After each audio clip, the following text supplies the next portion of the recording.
name is Jerobeam and my nickname is Koppeveli. I'm all the way from El Dorado Park, guys.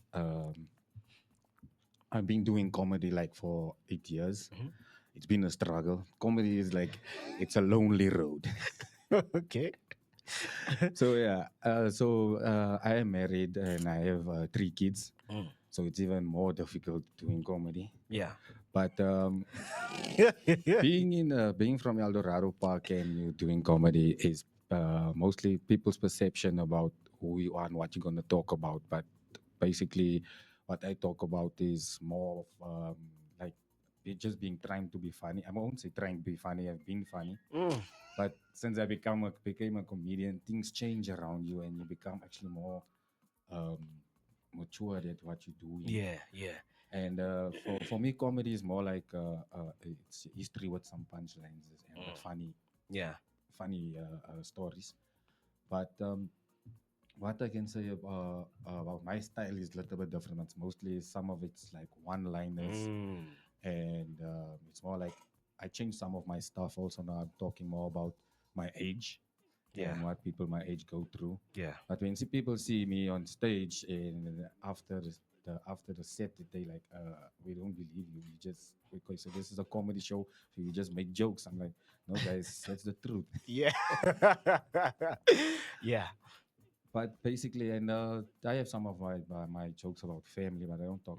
I changed it a Mm. lot. So in the past, I used to talk about it. So yeah. Yeah, very interesting, man. Because you just mentioned right here that you've got, a unique style, which is one-liner comedy with also unexpected twist. So I think one would need to ask you that where did that sharp, punchy delivery come from, man? No, I've been funny, right? Yeah, And then comedy is just different. yeah. So there's certain style that you adapt because I'm a Mm, short of guy. I don't like yeah. to. I don't have long stories, so I Mm, tell it like it is. yeah. And then sometimes I think the way I was starting to do the writing and stuff, it's like, okay, I can take you on a small jump, but I'm gonna turn it a little bit around Yeah. and uh, sometimes I leave people a little bit thinking like the word that I normally use is buffering. Muffering. Buffering. Buffering. Okay. What are you thinking, Mo? So yeah. So sometimes I have my single jokes versus couple jokes, and it's like a small story. Mm, mm. But in between that, then I have some gags that I do that I need the audience to answer, Yeah. and that is like like gags, and then it's like you're picking on them, but you actually not, but it's just jokes. Yeah. Oh, so you have a bit of crowd interaction with the people during Yes. your set. Oh, so would you tell me, so what's tougher actually?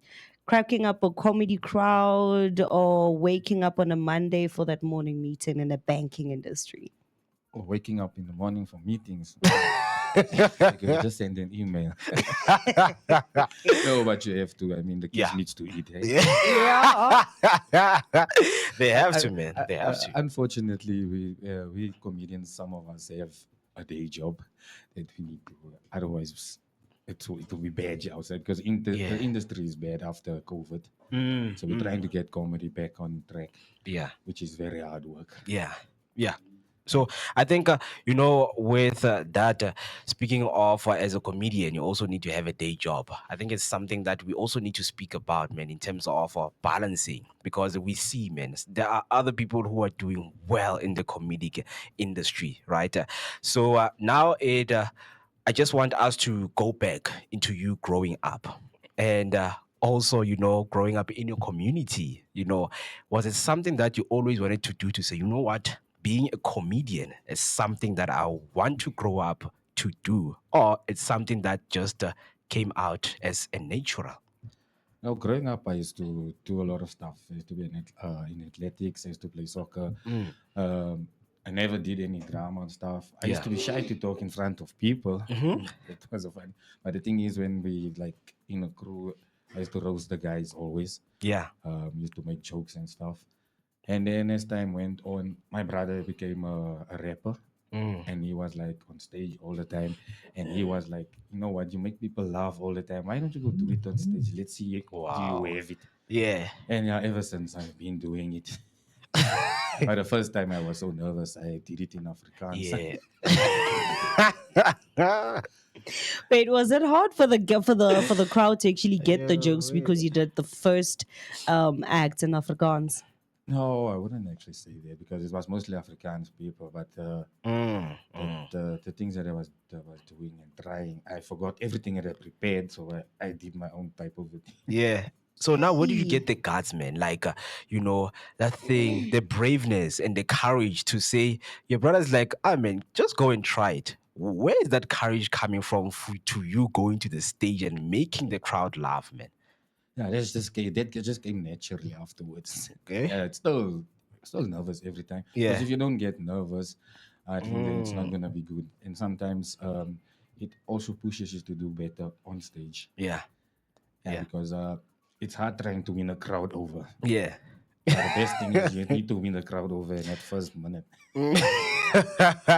Immediately when you get in, you have to make sure that whatever you're going to deliver, the crowds needs to be engaged with Yeah, you. because everybody's gonna like what you say, Yeah. and not everybody likes a certain topic that you do, Mm. and then not everybody's gonna like you that's on there. Yeah. Yeah, that's They very don't true, even know hey? you. So how do you react to some of those kind of things? Do they No, distract you? no. When there's roughness, you have to deal with it in a professional, funny way, Yeah. and not to be rude also towards the audience members, just to Yeah. see that you can handle any situation. Yeah. But you have that nights where you can get a heckler that's like really all you need to do is just focus and Yeah. keep on moving. If you don't have something smart to say back or something funny towards him, not to offend him too, even if he's offending you, Yeah. rather just keep on what you said. Yeah, very interesting. I mean, reading about your story, man, because you have been in the banking industry and now you are a comedian, right? So, one of the question one would want to ask is as much as you spent time in the banking world, right? How has that shaped your sense of humor? Or do spreadsheets ever inspire your punchlines? Nah, never. I Yeah. just excel.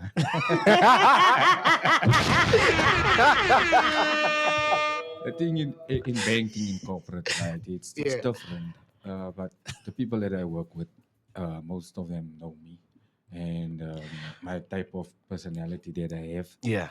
So I'm an easy guy at work.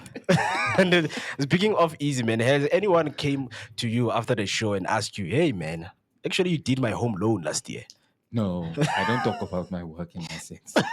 I don't do anything regarding my work life Yeah. in my sense. Yeah. Yeah, Yeah. so I keep it's apart. Yeah, man, interesting because I think for most of the people, man, they just need to know how to differentiate between life. That's why we're like, okay, how do you actually, bring these two, together into saying, okay, I'm from a corporate world, man, and then I am now heading to the space of being a comedian, which is to make people laugh. So I have to change faces during it. Because 8 hours sitting in front of a computer and dealing with customers, and your mind is digital, Yeah. and all the big words, it's like, okay. Then you have to switch off and turn something else on while you're tired. So it's something different, Yeah. but it's tiring Yeah. because mostly what happens is mostly during the week you need to go out and perform some of your craft. Yeah. But in my situation is a little bit different. I have a family also, so you can't go out every night. Yeah. Some nights Yeah. you really want to go on because you're feeling the flow, Yeah. and you don't want to lose it. And then if you don't like perform like maybe for 3 days in a week, or maybe just one day you didn't perform for 1 week. Yeah. Oh, guys, it feels like a guy that never went to gym. Speaking about family, being a family man, as a father of three, how often do you include your kids in your comedy, and do they actually think you're funny? Or What just I a can say, dad? I hate my 9 kids. How it was three? Where did the other ones come from? I don't worry, I just love the three of them. The things. Yeah. I used to do a certain set about my kids because they're all different ages, and so like the youngest one is now 14, which is now a teenager, and then the middle one is it's about to turn 18, Yeah. and the eldest is 21. Mm. So the time when I used to do comedy about them, I used to talk about the difference because they were smaller in the teenage years. So it's like why I say 9, it's like it's it's boys, right? Yeah. Boys don't have a lot of different moods. Yeah. So it's just like 3 moods. It's Yeah. that one of they love you. The second one is the one where they roast and talk to you. The third one is where they just ignore you. Yeah. That's now where basically all 3 of them is now at the moment. The moment, yeah. It's like talking to someone and they just blue ticking you. Oh, I know how that goes. I got Hey, 3 man. boys at home. Very so bad feeling, that one, I know Yeah. it very well.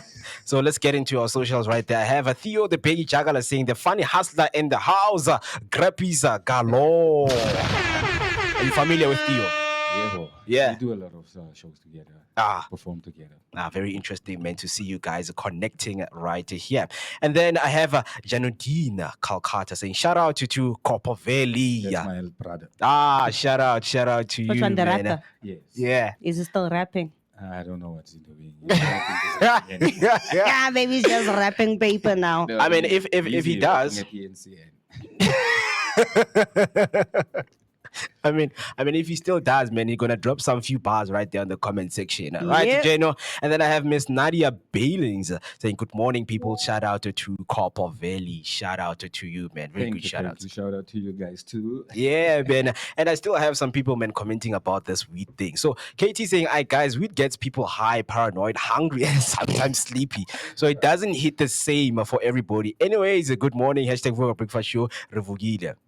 If I can ask you this question, well, let me just ask you: are you a weed smoker?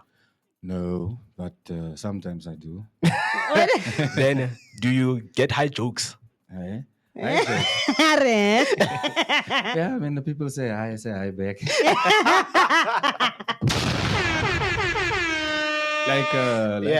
My weed jokes is naughty, so I don't. Yeah. I don't actually. So have you ever done a set while high? Yes, they're at tallest most place. Makes sense. Yeah, Makes that one sense. makes sense because you probably have one of the burgers and Yeah. you would just up and away. So, in terms of being a family man, what's one chaotic family moment you turned into a golden moment on stage? On stage? No, I don't have all those stuff. Yeah. No, any chaotic moment where the uncle came, grabbed the chicken, ran away with Nah, it. I don't know that stuff. Yeah. I just jump on some funny things that's controversial. Yeah. Like now what I'm talking about my age group, it's like the guys getting stuff and waking up in the morning, bodies making a noise, sounding like the snack crackle and pop. Yeah. Cocoa Pops. And then there is a question for you right here. So besides stand up, does your comedy transfer to social media like your TikTok and skits and also YouTube shorts and things like that? I'm not so much on YouTube, but I post some of my small content on TikTok. Yeah. And then some on Facebook. But I don't put all my jokes there because sometimes they steal them. Intellectual property. I need the people to come out, guys. Yeah. Come and have fun live. Yeah. Don't be stingy. we need to see you guys and we need to work from that energy and laughter that you'll give us. Yeah. Instead of you like, now we're sending you the stuff, you're just going through it. Just like When you come out, it's far better. It's a better experience. it's an experience. Yeah, man. I think a lot of people should get themselves towards that mentality, towards that path of saying, you know what, in terms of making sure that you get that moment of becoming in a space where it is full of comedians and feed off the energy. Go to a show, buy a ticket, and then another one say, how has your style of writing evolved, man? As a father now, do you do dad jokes? They're jokes. You've been doing it when they were with your kids all the time. Yeah. But kids don't get it. They never will. The oldest missed the point. You. And then since it's Pride Month, man, do you write proud jokes? No. You don't go The there. alphabet jokes. No, I don't think I have any alphabet jokes. Not even one. I know I have them in here and there, but I don't talk about it. Nah, it's not me. Oh, those one I actually know as like your inside jokes. Yeah, it's just some of them, and some of them is on some of my tag jokes. In between where I do certain, where I explain a certain to single people how single people. Yeah. Yeah, and there's something that I compare what what to say single people is like a T-Rex. They're always mad. Yeah. They're single, they're mad. They're always horny. Yeah. Because there's certain thing they can't do. Being a T-Rex.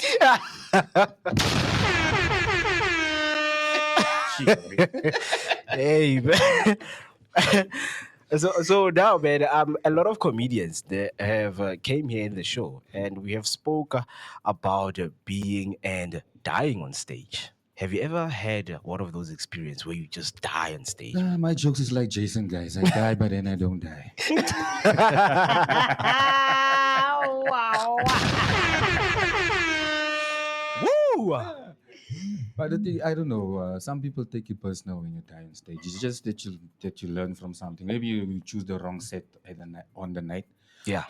Sometimes you can look at your audience and you think like, okay, this type of set will work. This type will work. Yeah. Sometimes that it won't work with that specific guys Yeah, of yeah. audience. Yeah. Because now they expected something else. And most of the time is people where we go open and do open spots. And if you do open spots for big guys, people is coming there for the guy on the poster. So they're just looking at you and they're like, okay, but now you need to work. Yeah. Yeah.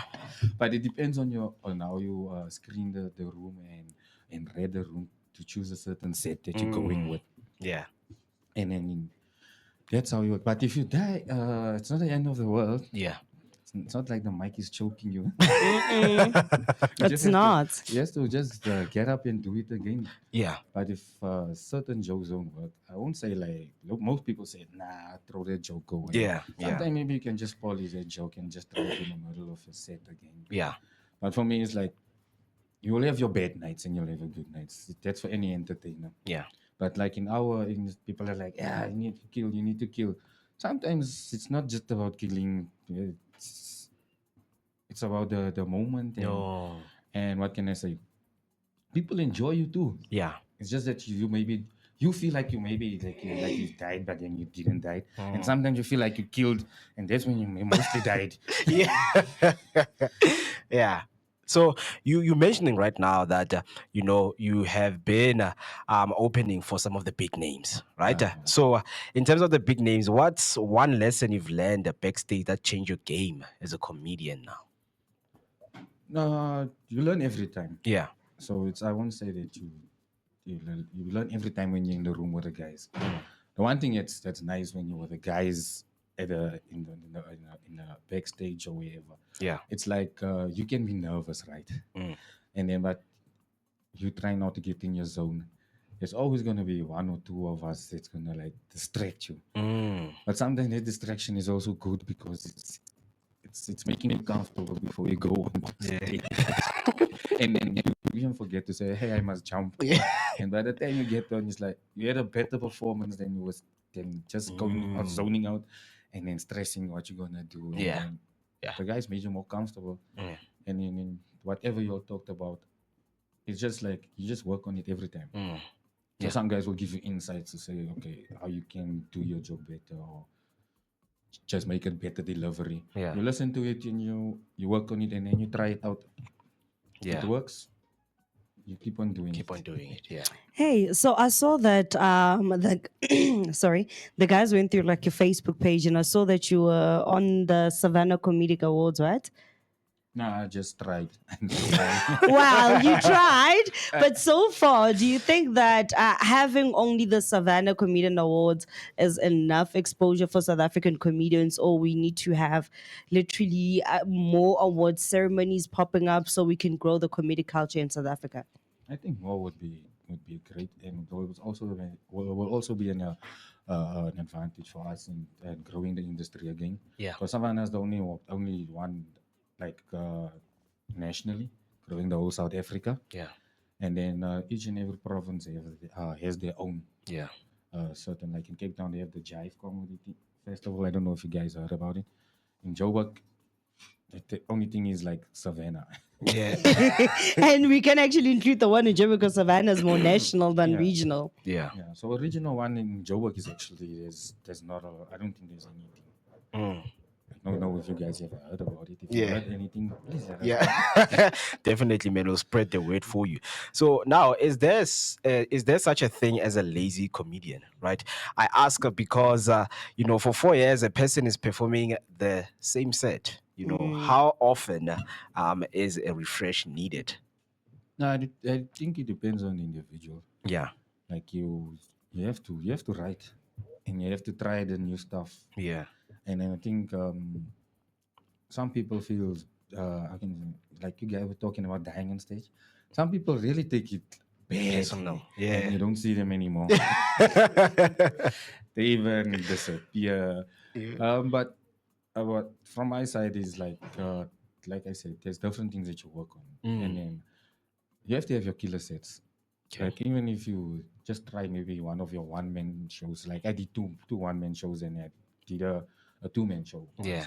So what I Oh. did is because it was different areas, you try and keep the thing you try and keep your set maybe the same, but here and there depending on the crowd that you have, you can work off some of the guys Yeah.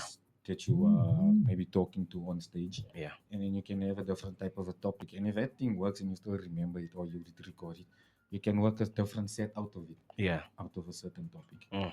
And then you can try it out. Yeah. So speaking of, sharing stage with some of the big names, do you mind sharing those names with us? There's been a lot. It's Kiriboni, Malutse, Zico Zitole, Trevor Gumbi, Rich Loop, Dylan Oliphant, Mark Lottering, Joey Rashdeen, Yeah. Eugene Koza, David Cow. Mm. There's a lot. Yeah. Yeah. Celestine Tuli, even Tumi Muraki. Oh, wow. Yeah. Wow. And now let's speak about, the energy that's being exchanged when you're around those people and the attitude. Do you feel like some of the big names, they show some of the other people that they're still coming up, or they see themselves in those guys who are still coming up in the industry, or they just give off that bad attitude to say, no, man, you're not on my level, so we should respect each other and know our places? No, most of them is just down to earth guys, Yeah. normal people. And whatever, if you ask for advice, they'll give you advice. So it's basically just normal. I say the comedy industry is like very friendly. Yeah. Yeah. And then advice wise, it's good. Yeah. Yeah. And then you spoke about your one man show, right? And it's something that I want to ask about now. That in terms of your headlining your one man show, tell us about what surprised you the most, man, about carrying the entire night by yourself. So I do have you have a MC and an opener, right? Yeah. So it's fine. It's like about 45, 50 minutes, depending on the crowd and the day also. Yeah. Yeah. So like my show, I always I call it silly, depressed, and crazy because the set will be silly, crazy, and yeah. And yeah. But it's work. like you guys said, comedy is about energy also, but we feed off all that stuff. So if a night is going well while you're on stage and you have time, your delivery gets really well and you get excited. Yeah. And if you feel you're doing good, then you can go a little bit on. But if you feel like there's a certain time that you need to end, you must end it on a good note. Yeah. Don't end it and then you die. So- Man, interesting. So when you say you must end it on a good note, right, and don't end it when you die, how do you know exactly when it's time for that good note to end it, or you're about to die? I mean, you will feel the energy in the room. If the energy is going down, there's a It's like, okay, people are getting a little bit tired. You need okay, and you maybe need to change it, but you don't need to end also good. You can maybe just end up with something silly also, Yeah. or maybe something just motivational, Mm. and then you can just say thank you, just say thank you for people that came out to support you, and Yeah. then you will leave. Yeah. Some people like to end on a high note and with a Mm. bang. Mm. Can do it. Yeah. Sometimes it doesn't work. Yeah. It's optional, man. And then coming to cultural jokes, man, some jokes work in certain communities. In black, colored, and white receive them different. And white people receive them different. Do you keep that in mind when you're writing your jokes? Nah, I'm writing for everyone. It's for that there's a sense of humor. Yeah. I mean, humor doesn't have a culture. Yeah.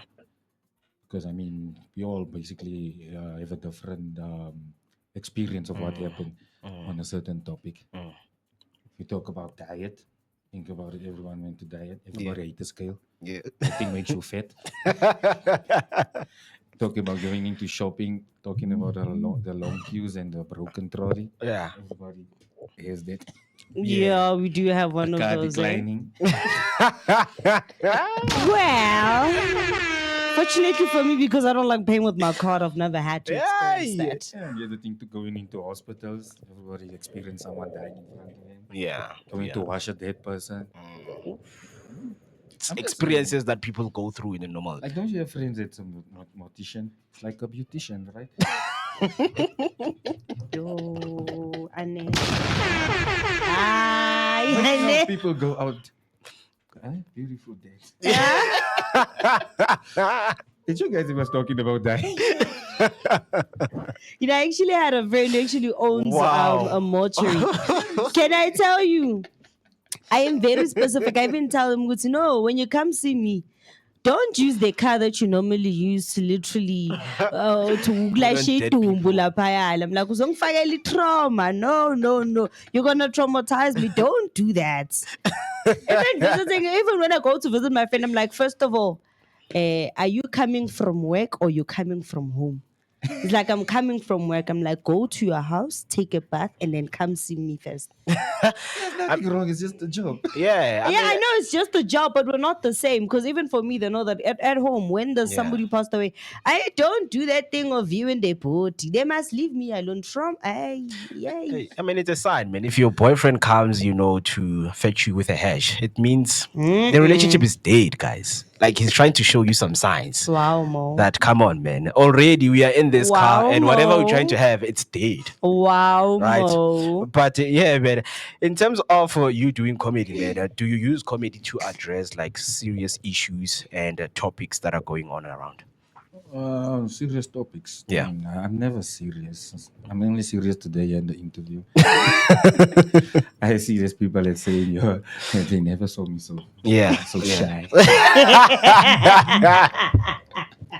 That's good. At least for once, they get to see you. They get to see your shy side. Yeah, man. Yeah. And then right there on YouTube, I have some comments there. Bakidi's coming in. Miss Beatrice, the author, saying, "Morning, a great show as always, guys." And then she comes back and says, "Selling tickets for an event can be a challenge, let alone promoting an event. How do you get it right?" Yeah, promoting an event it's a lot of work. Yeah. And getting people word of mouth and asking to come out and sell. Mm. It's hard work. I used to have shows in El Dorado Park. I think I had over 10 shows. Yeah. With different comedians that came out. Oh, it was tough, guys. Yeah. I did a old school that time because it was during COVID also. Mm. Because needed people to come out. Yeah. I never stopped. I even did online. Mm. So yeah, it was tough. And then you had to print out and give people and say, please come, man. Mm. Post everywhere and ask people just to share your stuff. Yeah. The little people that came in, the people that came, if you're happy the people came out and people talked about you and they spread the word. Yeah. But that's like hard work. Yeah. Yeah. Still now, even just when we're going to do open mic, Mm. like even if you have like big shows also with someone, it's tough. It's difficult. Yeah. Yeah, because I mean everything is on the phones now with TikTok. Yeah, People yeah. want to watch. But that's why I say it's better to come out and experience Yeah. things live Mm. than to be in the moment. Yeah. And going down and scrolling and trying now to remember someone's joke. Now you see the person on stage now, you're like, It's not the same. It won't be the same. Yeah, Yeah, it's a it different definitely person, won't be man. the same. Because I was about to ask, man, in terms of you having a team, that works on promoting your events, having a marketing team that's making sure that, your events are well promoted, people know about them, and they let them know about the ticket prices, where to get them, and things like that. Do you have a team? If not, why? Nope. Why don't you have a team? I just told you guys, being a comedian, it's a lonely work, Yeah. lonely. Well, maybe you'll have someone to work with. The Yeah. people will leave you and they will go work with other people. Mm, That's how it is. yeah. You'll build something with someone and with the people, and you'll try some things out. But in the end, in the industry Yeah. of entertainment, Yeah. people will rather rush and go where people are established. Mm, But for me, I used to do my things alone, but it yeah. was a lot of work. Yeah. So maybe in the next month or two, I'm busy trying to plan another one-man show in a different event, but under Samoka again. I did one under Samoka. You guys can follow him. He's a promoter. Oh yes, the guy that looks like a combination of Brad Pitt. Yeah.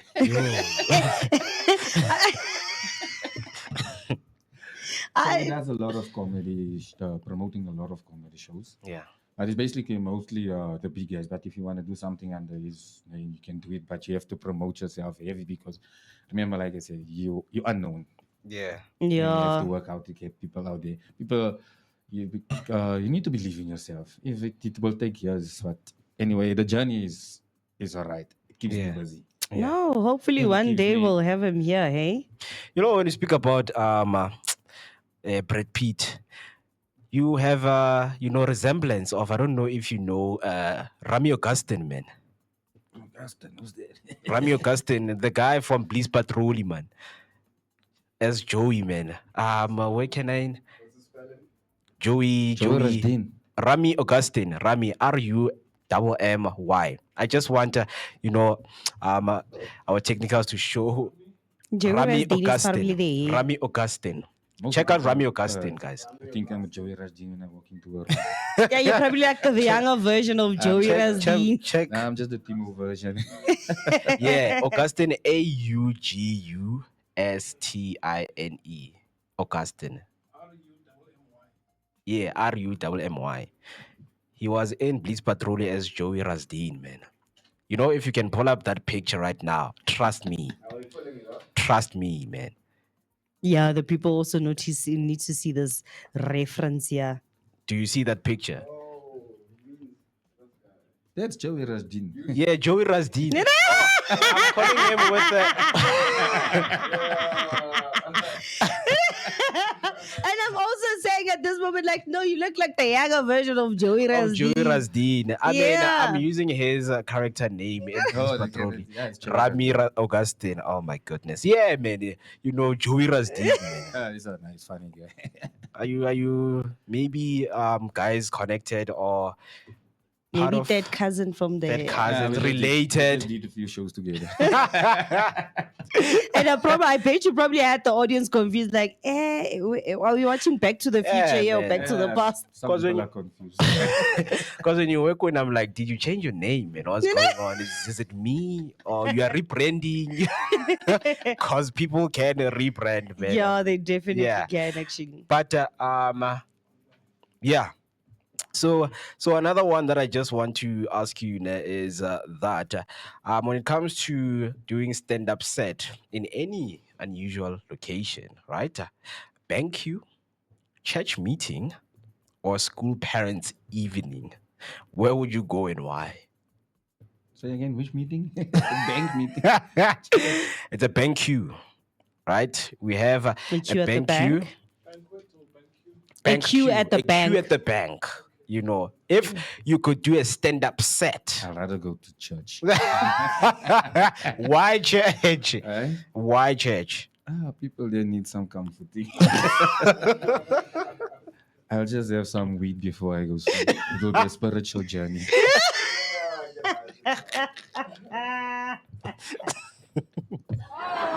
Aibo. You're pressing the wrong parts. It's gonna be a spiritual journey. Eh? You're gonna basically join them with the Holy Spirit. No, The man. thing is, with church, it will be fun. Yeah. Yeah, that people, they're all sinners. Yeah. Mhm. We all sinners, man.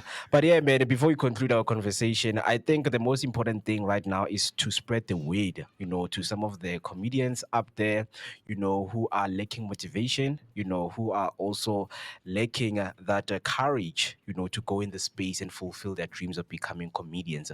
What message do you have for them? Message from me. Yeah. Wow. Just be you. Mm. Um, if you're writing, you can write how many pages, throw it away. Yeah. There's some people that don't need to write, that it just comes to you naturally. Yeah.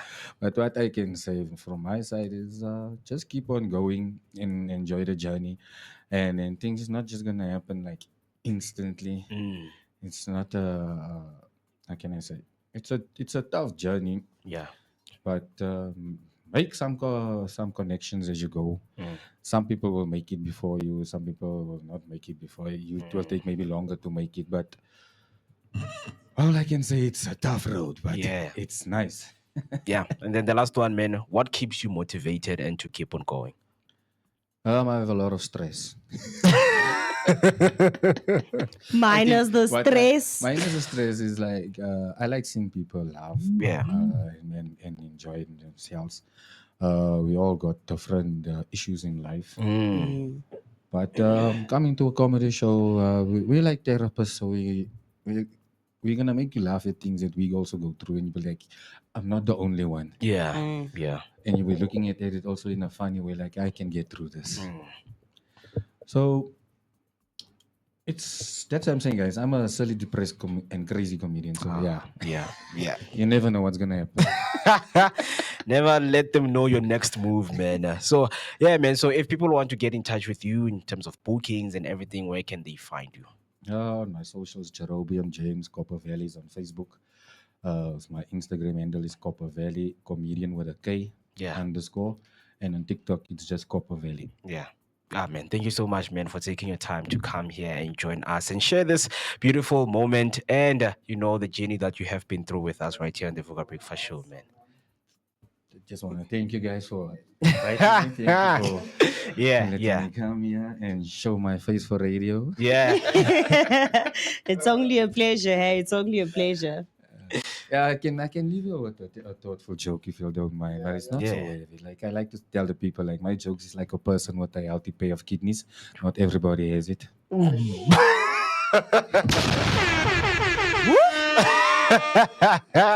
Hey, some of us have sold them.